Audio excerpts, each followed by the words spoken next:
शृणु देवी प्रवक्ष्यामि कुञ्जिकास्तोत्रमुत्तमं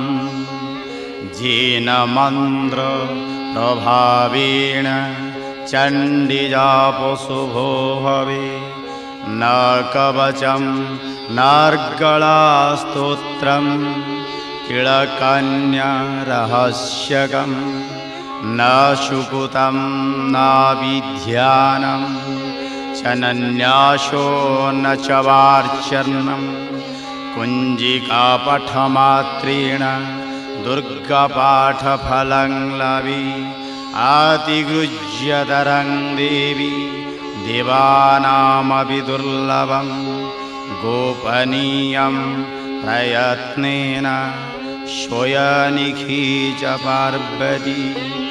मारणं मोहनं वश्यं शम्भोच्चाटनादिकं पाठमात्रेण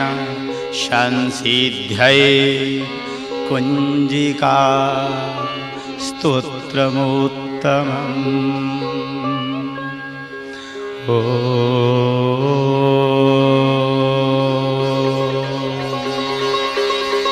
ऐं ह्रीं क्लीं चामुण्डाय विजेः ॐ ग्लौं हुं क्लीं जुं सः ज्वालय ज्वालय ज्वल ज्वल प्रज्वल प्रज्वल ऐं ह्रीं क्लीं चामुण्डाय विचे ज्वलं हां शां लं क्षं फट स्वाहा नमस्ते रुद्ररूपिण्यै नमस्ते मधुमर्दिनी नमो कैटभहारिण्यै नमस्ते महिषार्दिनी नमस्ते सोमहन्त्रै च निशुम्भासुरघातिनी जाग्रत ऐं महादेवी जपसिद्धं गुरुस्व मे ऐङ्कारी सृष्टिरूपायि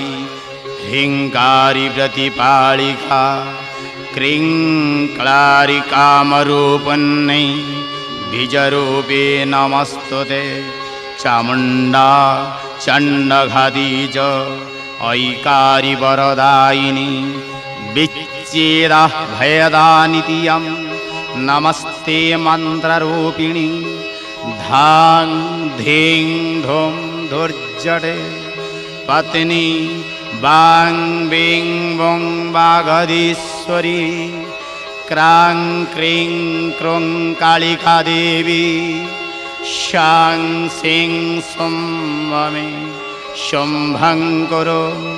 हुं हुंकाररूपिण्यै जां जं जं जम्भनादिनी भ्रां भ्रीं भ्रूं भैरवी भद्रे भवान्यै ते नमो नमः ॐ मां गां चां तां तां पां सां बीं द्वैं हां ख्यं धिजाग्र धिजाग्र त्रोटय त्रोटय दीप्तं कुरु कुरु स्वाहा पां बीं बुं पार्वतीपूर्णा खां खिं खुं खेचरी तथा सां सिं सुं सप्तशती देव्या मन्त्रसिद्धिं कुरुस्व मे इदं तु कुञ्जिकास्तोत्रं मन्त्रजागर्तिहेतवे अभक्तेनैव दातव्यं गोपितं रक्ष पार्वती जस्तु कुञ्जिकया देवी हीनां सप्तशतीं पठे न तस्य जायते सिद्धि अरण्यरोदनं तथा श्रीरुद्रजामळे गौरीतन्द्रे शिवपार्वती संवादे श्रीनारायणी दुर्गा सप्तशती उपाख्याने कुञ्जिकास्तोत्रं समर्पयामि नमो नमः ध्यानम् जटाजूटसमाजुकुता मर्देन्दुकृतशेखरं लोचनत्रयसंयुकुतं पूर्णेन्दुसदृशाननं तप्तकञ्चनवर्णाभा तप्तकञ्चनभूषणं नवयौवनसम्पन्नं शरवाभरणभूषितं सुचारुदशनं तदतपिन्नतपोपयोधरं त्रिभङ्गं स्तनसंस्थानं महिषासुरमर्दिनीं मृळालयत शतपर्ष दशबाहुसमन्वितं त्रिशूलं दक्षिणं हस्ते खड्गं चक्रं क्रमाधदा जयन्ती मङ्गलाकाली भद्रकाली कपालिनी दुर्गा क्षमा शिवा धत्री स्वाहा स्वाधा नमस्तुते जय तं देवी चामुण्डे जय भूतातिहारिणी जय सर्वगते देवी कालरात्रि नमोस्तुते रक्तरगतिकृताङ्गञ्च रक्तविस्फुरिते क्षणं वेष्ठितं नागपाशेन भ्रुकुटिभीषणाननं शापशवमहस्तेन धृतकेशं च दुर्गयां पिबद्रुधिरवक्त्रं च दिव्या सिंहं प्रदर्शय किञ्चिदुर्दतथा वाम मङ्गुष्टं महिषोपरि प्रसन्नवदनं देवी सर्वकामफलप्रदा उग्रचण्डा प्रचण्डा च चण्डोग्रा चण्डनायिका चण्डा चण्डवती चैव मा चण्डरूपातिचण्डिकां शत्रुक्षय्यङ्करीं देवी दत्यदानवदर्पहां स्तूयमानं चं तद्रूप ममरी सन्निवेशै आभिशक्तेः भिरष्टाभिः सततं जदविष्ठितां चिन्तय जगतं धात्रीं धर्मकामार्थमोक्षदाम् ॐ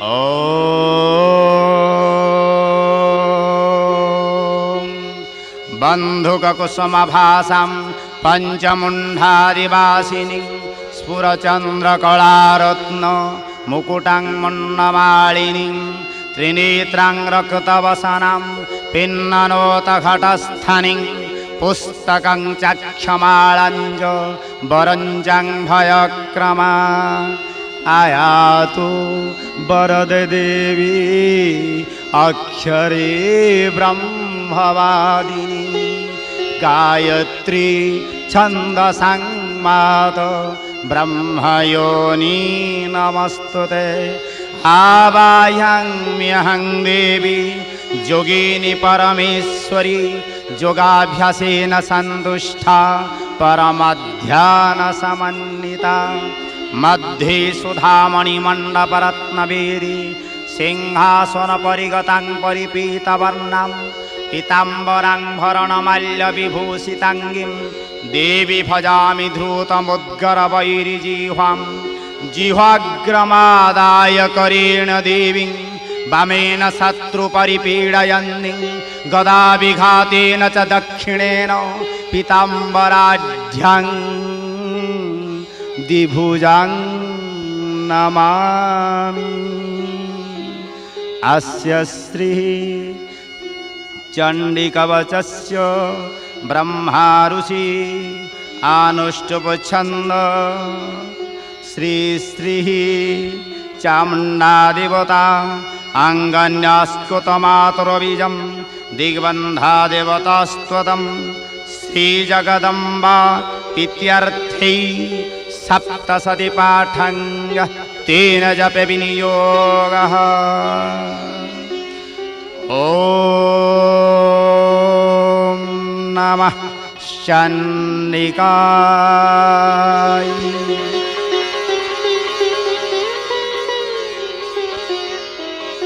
मार्कण्डेय उवाच जद्गृह्यं परमं लोके शर्वारख्याकरं नृणां जन्यकस्यचिदाख्यातं तन्मे ब्रूहि पितामह ब्रह्मोवाच अस्ति गृह्यतमं विप्र सर्वभूतोपकारकं दिव्यास्तु कवचं वन्यं तत्शृणुस्व महामुनि प्रथमं शलिपुत्री च द्वितीयं ब्रह्मचारिणी तृतीयं चन्द्रखण्डैति कुसुमाण्डैति चतुर्थकं पञ्चमस्कन्नमादैति षष्ठं कात्यायनीति च सप्तमं कलरात्रीति महागौरीति चाष्टमं नवमं सिद्धिदात्री च नवदुर्गा प्रकीर्तिता उक्तान्यतानि नामानि ब्रह्मणैव महात्मना अग्निनादह्यमानस्तु शत्रुमध्ये गतोर्णि विषमे दुर्गमे चैव भयार्था शरणं गता नति संजायते किञ्चित् शुभं रणसङ्कटे नापदं तस्य पश्यामि शोकदुःखभयं नहि जस्तु भक्त्या श्रुता न्यूनं तेषां वृद्धिं प्रजायते ये त्वं स्मरन्ति देवेशे रक्ष्यसे तान् संशय प्रीतसंस्था तु चामुण्डा वराही मयि शासना ऐन्द्रिगज समारूढा वैष्णवी गरुडासना माहेश्वरी वृषारूढा कुमारी शिखिवाहना लक्ष्मी पद्मासना देवी पद्महस्ता हरिप्रिया शेतरूपाधरा देवी ईश्वरी वृषवाहना ब्राह्म्यंश समारूढ़ा सर्वाभरणभूषिता इतिता मातर सर्वा सर्वयोग समन्विता नानाभरण सौभाग्या नानारत्नं वशोभिता दृश्यन्ते रथमारूढ़ा दिव्यक्रोध समाकुला शंखं चक्रं गदं सकदिं हलं च मुसलायुधं खिटकं तुमरं चैव परशुं पाशमिव च कुन्दायुधं त्रिशूलं च शार्गङ्गमायुधमुत्तमं दत्तानं देहनाशाय भक्तानामभयाय च धारयन्तायुधानीतं देवानं चंहिताय वे नमस्तेस्तु महारुद्रे महाघोरपराक्रमे महाबले महात्साये महाभय्य विनाशिनी त्राहि मां देवी दुष्पेक्ष्य शत्रूणां भयवर्धिनी प्राच्यं रक्षतु मामिन्द्रे आग्नेयामग्निदेवता दक्षिणे वतु वाराही नरित्वां खड्गधारिणी उदिचं पातु कौमारी ऐशन्यं शूलधारिणी ऊर्ध्वं ब्रह्माणि मे रक्षे धस्ताद् वैष्णवी तथा एवं दश दिशो रक्षे चामुण्डा सबवाहना जया मे चाग्रत पातु विजया पातु पृष्ठत अजिता वामवर्षेतु दक्षिणे चापराजिता शिखा मे द्योतिनी रक्षे दुमामध्निगवस्थिता मालाधरी ललाटे च भुवौ रक्षे यशस्विनी त्रिनेत्रा च भुवोर्मध्ये जमघण्टा च नासिके शङ्खिनी च शिशोर्मध्ये स्वत्रैर्द्वारवासिनी कपोलो कालिका रक्षे कर्णमूले तु शाङ्करी नासिकायां सुगन्धा च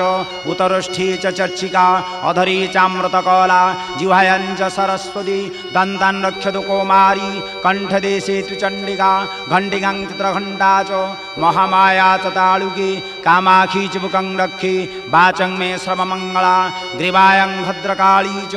पृष्ठवंशे धनुर्धरी नीलग्रीवा वैकण्ठे नलिकाङ्गलकोवरी स्कन्धयो खड्गिनी रक्षे बाहु मे वज्रधारिणी हस्तयोर्दण्डिनी रक्षे अम्बिका चङ्गुलीषु च नखांशूलेश्वरी रक्षे कुखौ रक्षे कुलेश्वरी स्तनो रक्षे न महादेवी मनशोकविनाशिनी हृदये ललिता देवी उदरे शूलधारिणी नाभुजकामिनी रक्षे गृहं गृज्येश्वरी तथा पुतना कामिकामेडं हृदे महिषवाहिनी कट्यां भगवती रक्षे जानुनी विन्ध्यवासिनी जङ्घे महाबला रक्षे सर्वकामप्रदायिनी गुलुफयोर्नरसिंही च पादपृष्ठे तु तेजसी पादाङ्गुलीषि रक्षे पादाधस्थलवासिनी नखान्द्रष्टाकरालिश्च केशास्ये वर्धकेशिनी रोमकुपेषु कौमारी तोचं बागेश्वरी तथा रकतमजावसामंसा निस्तिमेदांसि पार्वती अन्त्राणि कालरात्रिश्च पीतञ्च मुकुटेश्वरी पद्मावती पद्मकोशे कफे चूडामणिस्तथा ज्वालामुखी नखज्वाला मभिद्या सर्वसन्दिषु शुक्रं ब्रह्माणि मे रक्षे छायं क्षत्रेश्वरी तथा अहङ्कारं मनबुद्धिं रक्ष्मेनं धर्मधारिणी प्राणाप्यानं तथा कल्याणो मुदानञ्चं समान्नकं वज्रहस्ता च मे रक्षे प्राणन कल्याण शोभना रसेरूपे च गन्धे च सद्वे स्पर्शे च जोगिनी सोतं रजतमश्चैव रक्षे नारायणी सदा आयु रक्षतु वाराही धर्मं रक्षतु वैष्णवी जसकीर्तिं च लक्ष्मीं च धनं विद्या च चक्रिणी गौत्रमिन्द्राणि मे रक्षे पशून् मे रक्ष चण्डिके पुत्रान् रक्षे महालक्ष्मी भार्यां रक्षतु भैरवी पन्थानं सपदा रक्षे मार्गे क्षमङ्करी तथा राजद्वारे महालक्ष्मी विजया सर्वतः स्थिता रक्षियाहीनं चुजस्थानं वर्जितं कवचेन तु तत्सर्वं रक्ष मे देवी जयन्ते पापनाशिनी पदमेकं न गच्छेतु जजिच्छेच्छोभयात्मनो कवचेनावृतो नित्यं यत्र यत्रैव गच्छति तत्र तत्रार्थलाभश्च विजय सर्वकामिक जं जं चिन्तये कामं तं तं प्राप्नोति निश्चितं परमैश्वर्यमतुलं प्रापस्यसे भूतले पुमान् निर्भयो जायते मर्त्य संग्रामे सोपराजितो त्रैलोक्यतो भवदभुज्य कवचेनावृतो पुमान् इदं तु दिव्या कवचं देवानामपि दुर्लभं जपठे प्रयतो नित्यं त्रिसन्ध्यां श्रद्धयान्वितो दैवी कला भवतस्य त्रैलोक्येष्वपराजितो जीवेद्वर्षशतं संग्राम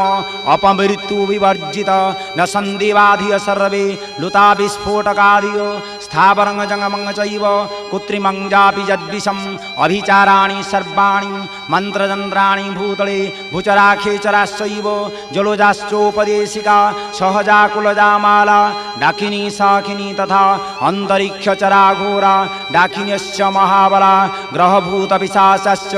यक्षगन्धर्वराक्षसा ब्रह्मराक्षसवेताला कुष्माण्डाभरवादयो न सन्धिदर्शनाथस्य कवचे हृदि संस्थिते मानन्नोति भवैराग्यो तेजबुद्धिकरं परं यशसा वर्धते सोऽपि कीर्तिमण्डितभूतले जपे सप्तशती चण्डीं कृत्वा तु कवचं पुरा निर्विघ्नेन भवसिद्धि चण्डिजापसमुद्भवा यावद्भूमण्डलं धैते शैशेलवनकाननं तावति तिष्ठति मेदिन्यां सन्दति पुत्रपौत्रिकी देहन्ते परमं स्थानं यत्सूरैरपि दुर्लभं प्राप्नोति पुरुषं नित्या महामाया प्रसादतो लभते परमं रूपं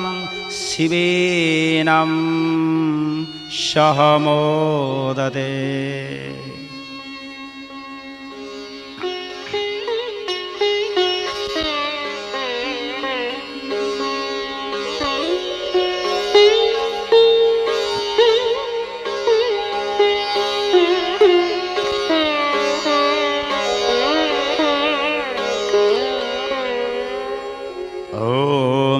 स्य श्रीः अर्गलास्तोत्रमन्त्रस्य विष्णुऋषि अनुष्टुप्छन्द श्रीमहालक्ष्मीर्देवता श्रीजगदम्बा प्रीतये सप्तशती पाठं यतनजपे विनियोग। ॐ नमः चण्डिकाय।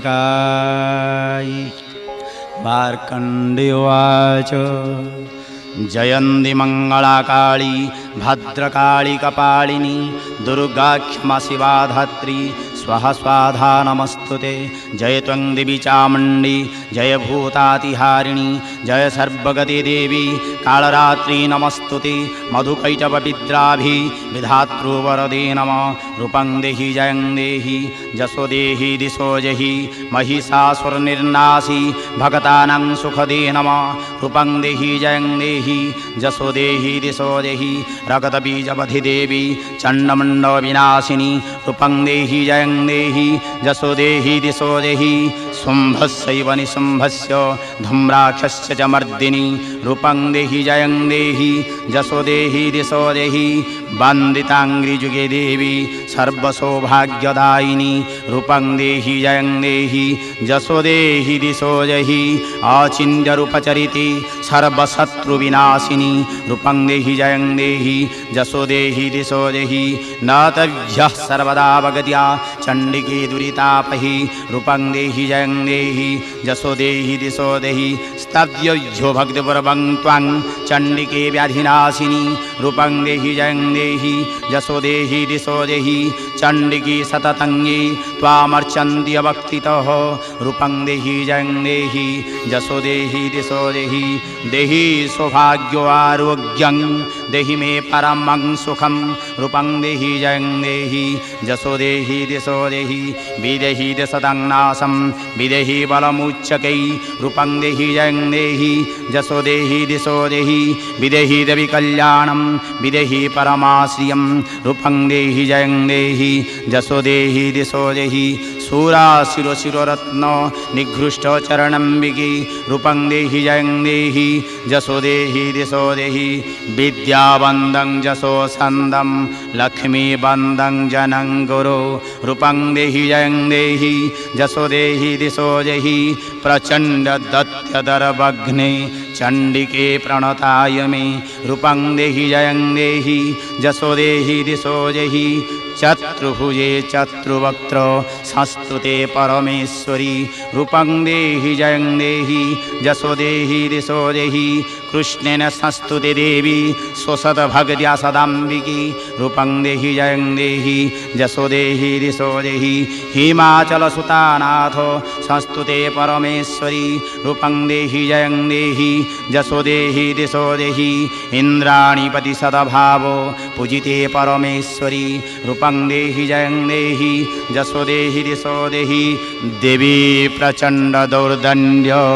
दत्यदर्पविनाशिनी रूपं देहि जयं देहि जसो देहि दिशो देहि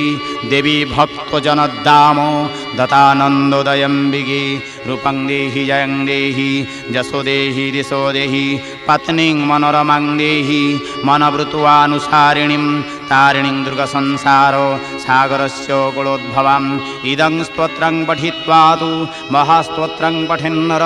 सतो सप्तशतीं संख्या वरमाप्नोति संपदाम् ॐ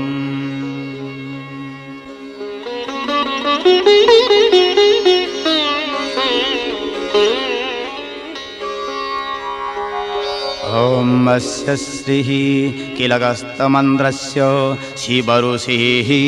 अनुष्टुप्छन्दः श्रीमहासरस्वतीदेवता श्रीजगदम्बा प्रीत्यर्थं सप्तशतीपाठं त्वेन जपे विनियोगः ॐ नमश्चण्डिकाय मार्कण्डेयोवाच ॐ विशुद्धज्ञानदेहाय त्रिवेदी दिव्यचक्षुषे श्रीप्राप्तिनिमित्ताय नमः सोमार्धधारिणी सर्वमितदिजानीया मन्त्राणामभिकीलकं सुवीक्ष्यमाप्नोति सततं जाप्यतेत्परा सिद्ध्यन्तु चाटनादीनि वस्तूनि सकलान्यपि एतेन स्तवतं देवी स्तोत्रमात्रेण सिद्ध्यति न मन्त्र न शोधं तत्र न किञ्चिदपि विद्यते विना जप्येन सिद्ध्यते सर्वमुचाटनादिकं समग्राण्यपि सिद्ध्यन्ति लोकसङ्कामिमां हरः कृतवानि यन्त्रयामास सर्वमेवमिदं शुभं स्तोत्रं वै चण्डिकायास्तु तत्गुप्तं चकारसः समापन्न च पर्णस्य ताञ्जन्धामनिमन्त्रणं सुभिक्षमाप्नोति सर्वमेवं न संशय कृष्णायां वं चतुर्दश्या अष्टमं वं समाहित ददाति प्रतिगुण्याति नान्यथेषा प्रसीदति इत्थं रूपेण किलेन महादेवेन किलितं जोनिष्किलां विधायनं नित्यं जपति संस्फुटं ससिद्ध सगुणसोऽपि गन्धर्वो जायते नर न चैवापटत तस्य भयं कापि जायते नापमृत्युवसंजाति मृत्युमोक्षमवाप्नुया ज्ञात्वा प्रारभ्य कुर्वीत न कुर्वाणो विनश्यति ततो ज्ञातेव सम्पन्न मिदं प्रारभ्यते बुद्धि सौभाग्यादिजत्किञ्चि दृश्यते लललाजनि तत्सर्वं तत्प्रसादेन तेन जाप्यमिदं शुभं सन्नीतु जप्यमानेऽस्मिन् स्तोत्र संपत्तिरूचकै भवत्यैव समग्रावि ततः प्रारम्भिवि तदम् ऐश्वर्यं यत्प्रसादेन सौभाग्यरोग्यसम्पदः शत्रुहानि पुरमुखीय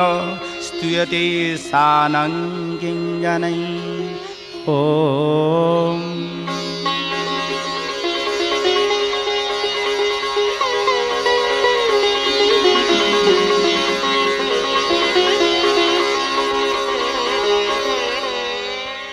ॐ रात्रिद्यातर्षस्य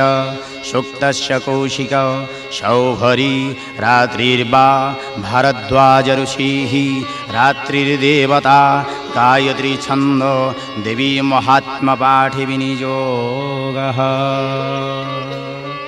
अहं रात्रि व्याख्यदा इति पुरुत्रा देवक्षवि विश्वाधि श्रियोधित औवर्व्रा अमृत्या निवत देविद्वद ज्योतिषा बाधदे तमा निरीशो शारमस्कृतसं देव्यायति अपेदु हासते तमाः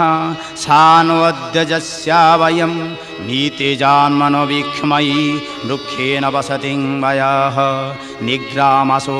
अवीक्षत निपदन्दो निपक्षिणा निश्येना सर्षिदर्शिना जावया ब्रूख्यं ब्रूगं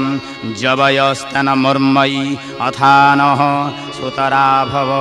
उपमा पपिसोस्तम पृष्ठं व्यक्तमस्थित उसरुणैव यातय उपतिवायवा कर्णं वह्निसुदुहितरदिव रात्रिस्तमं न जिज्ञुषे आरात्रि पार्थिवं रज पितर पायुदामभि दिव्यं सदासि वितिष्ठसे आर्ते संवर्तते तम इतरात्रिनुचक्षस्यो जुक्तासो नवतिर्नव अशीति सन्तष्ठा उतते सप्त सप्तति रात्रिं प्रपद्य जननीं सर्वभूतनिवेशनीं भद्रां भगवतीं कृष्णा विश्वस्य जगतो निशां संवेशनीं संयमनीं ग्रहनक्षत्रमालिनीं प्राप्नोऽहं शिवारात्रि भद्रपालमसीमहि भद्रपालमसीमहि स्तस्यामि प्रयोर्देवी शरण्यां बहुच प्रियां सहस्रसमितां दुर्गां जातविदिशे सुनवाम सोमं तामग्निवर्णां तपसा ज्वलन्तीं शोभां सम्यं किरीटं सिद्धिजेदिजा तां तारीति दुर्गाणि नविव सुन्निं दुरितग्नि पुतनायुतसहमान मग्निं पिनोऽपि परमस्तदस्ता दुर्गे सविषमे घोरे संग्रामे रिपसङ्कटे अग्निचौरनिपातेतु सर्वग्रहनिवारणे दुर्गे सविषमे घोरे संग्रामे रिपसङ्कटे अग्निचौरनिपातेतु सर्वग्रहनिवारणे क्षीरेण स्नापिता दुर्गा चन्दनेन नुलेपिता बैल्योपत्री कृतामाला नमो दुर्गे नमो नमः ॐ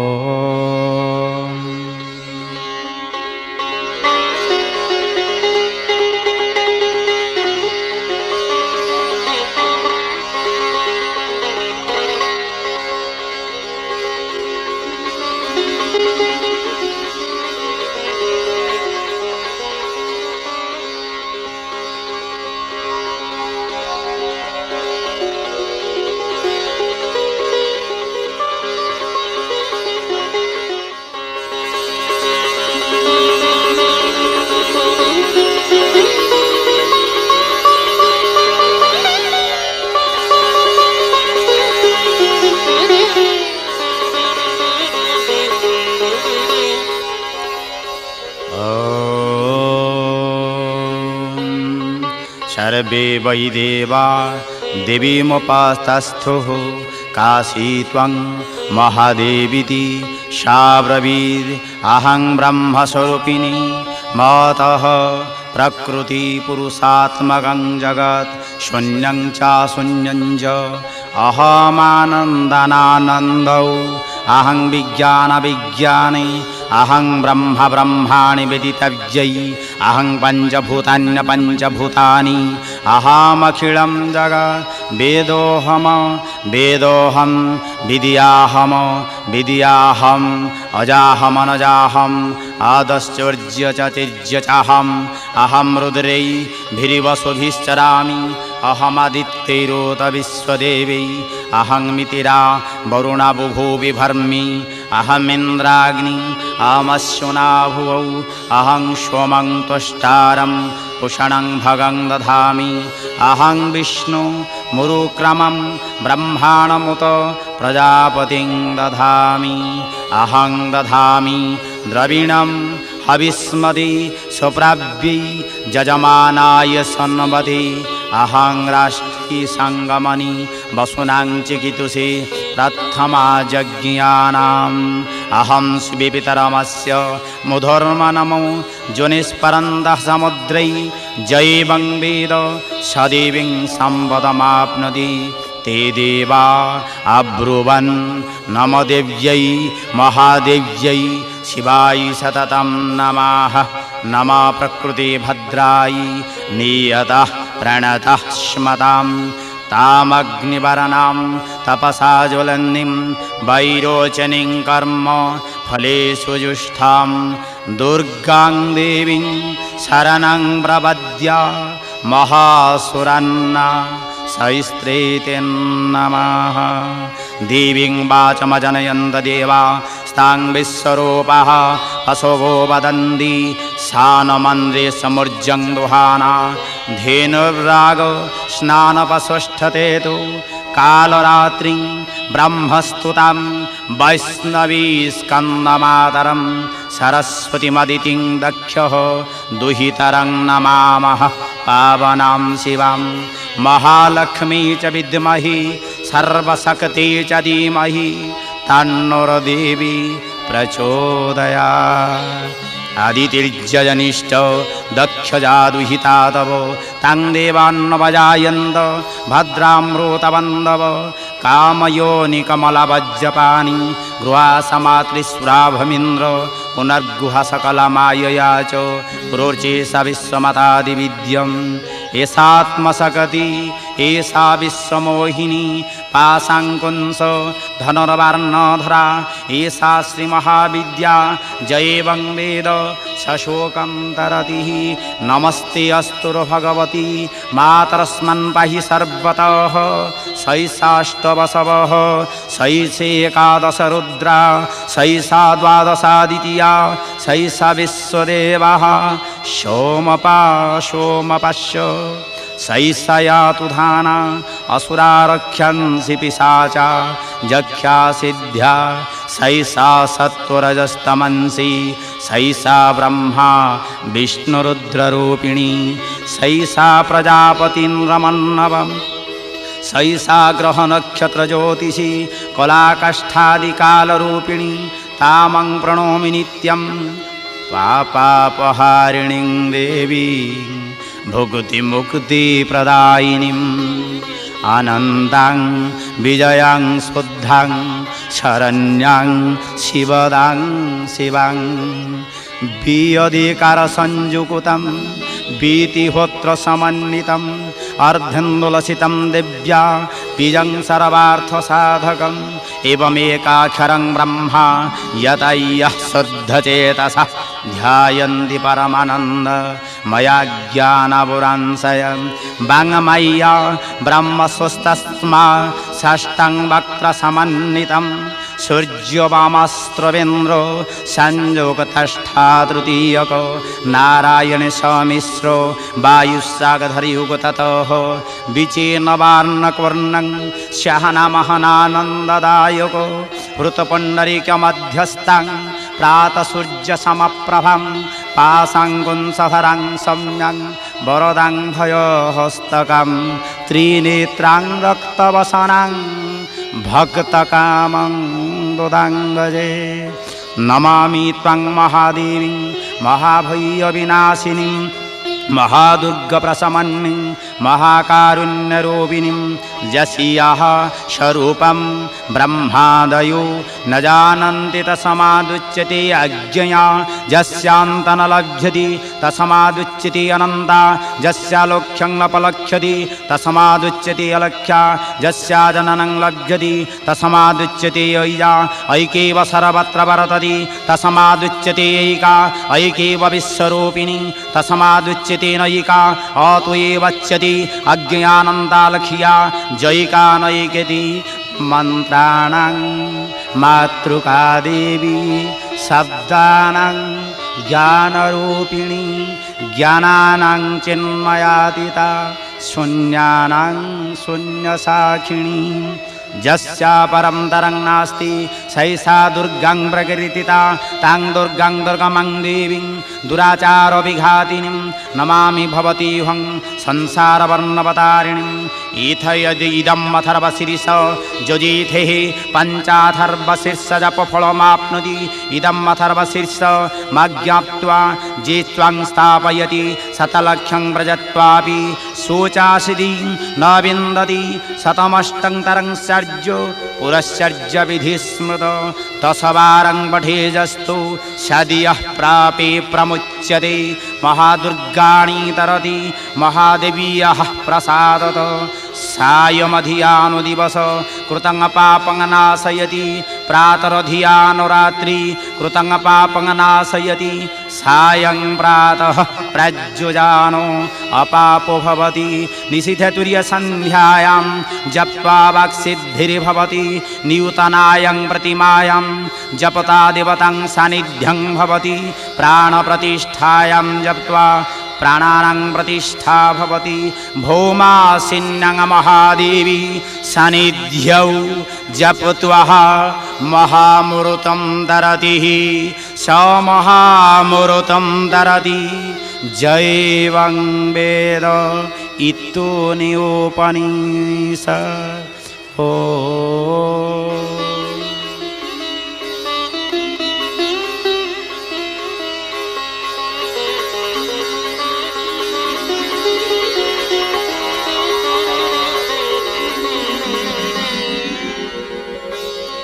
ध्यानम् ॐ खड्गं चक्रगदेषु चापपरिघा शूलम्भुसुह्निं शिरो शङ्खं सन्दधैतिं करेस्त्रिनयनां शरवाङ्गवृषावृतं यमस्तौ त्वापिते हरो कमलजो हान्तं मधुङ्कैटभं नीलास्यं दुतिमास्य पाददशकं सेवे महाकालिका ॐ आख्यस्रगपरशुं गदीकुलिशं पद्मं धनुष्कुण्डिकां दण्डं सगदी मसिं च चर्मजलजं खण्डं सुराभाजनं शूलं पाशसुदर्शनी च ददति हस्ते प्रसन्नाननं सेवे सौरिभ मर्दिनमिह महालक्ष्मीं सरजोस्थिताम् ॐ घण्टा शूलहलानि शङ्खमुसलै चक्रं धनुषायकं हस्तार्ज्यै दधति घनान्दविलस छितां सुतुल्यप्रभां गौरीदेहसमुद्भवं त्रिजगता मधारभूतं महा पूर्वामत्र सरस्वती मनोभजे शुम्भादि दैत्यार्दिनीम् ॐ विद्युदामसमप्रभं मृगपति स्कन्धं स्थितं भीषणं कन्याभीकरबालकीटविलस धस्थाभिरासेवितां हस्तैश्चक्रगदाशिखीटविशिखां शापं गुणं तर्जनीं बिभ्राणमनलात्मिकां शशिधरां मा दुर्गां त्रिनेत्रां भजे।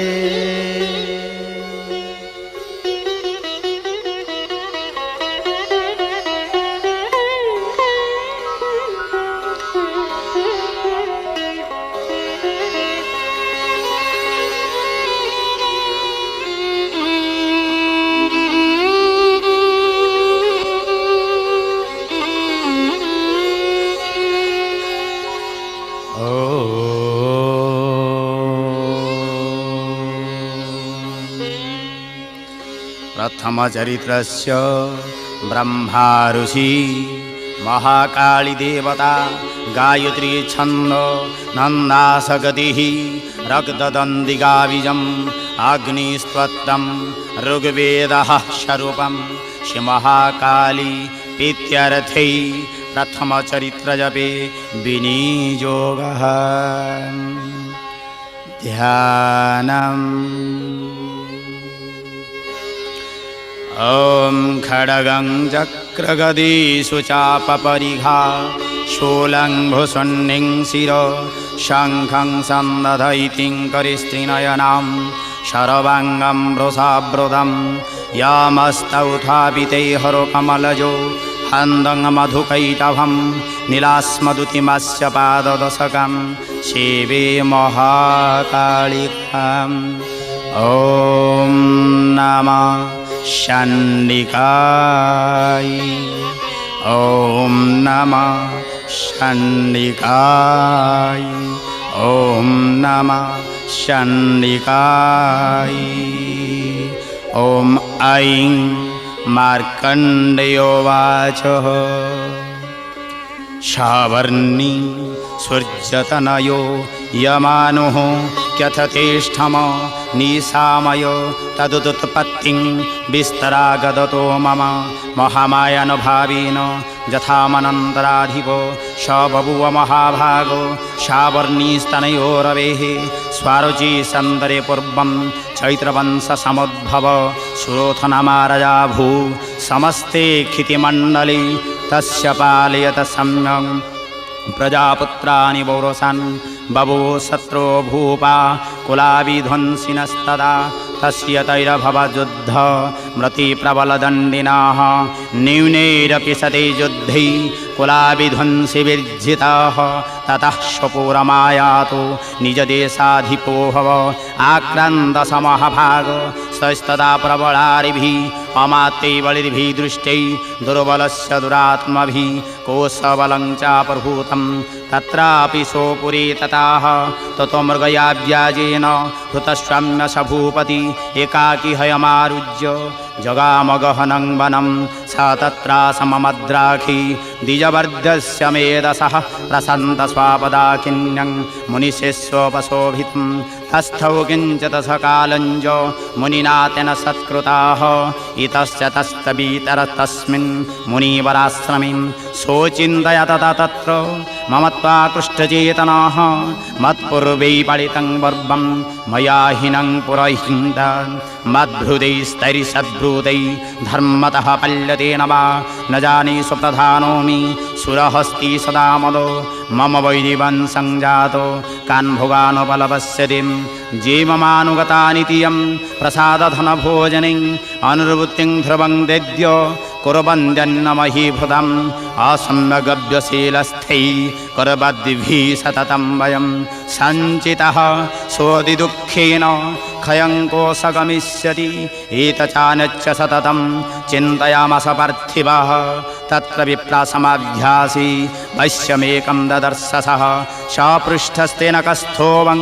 हेतुस्सागमनेत्रकं सशोकैव कस्मातं दुर्मनायव लक्ष्यसे इति आकर्ण्यवजतस्य भूपते प्रणयोदितं प्रत्युवाच सतं वैश्यः प्रश्रयावनतो नृपं वैश्योवाच समाधिर्नाम वश्यो हमुत्पन्नं धनिनां कुले पुत्रदारैर्निरतस्य धनलोभादसादिभिः विहीनश्च धने दारी पुत्रेरदाय मे धनं वनमद्भगतदुःखिः निरस्तप्तद्वन्द्वभिः श्वहनं वेद्मि पुत्राणां कुशलाकुशलात्मिकं प्रवृत्तिं स्वजननञ्जो दारणं चात्र संस्थितो किन्नु तेषां गृहे क्षेम मक्षेमं किं नु साम्प्रतं कथं दिकिं सद्ब्रूता दुर्बुधा किन्न मे सुता राजोवाच जयनिरस्तं भवालब्धै पुत्रदारादिविधनै तेषु किं भवतः स्नेह मनोबध्नाति मानसं वैश्योवाच एवमेत यथा प्राहो भवानस्मद्गतं वचः किङ्करोमि न बध्नादि मम निष्ठुरं मनः जयसन्त्यज्य पितृस्नेहं धनलब्धि निराकृत पतिस्वजनहार्दञ्ज हार्दितो सेव मे मन किमेतन्नभिजानामि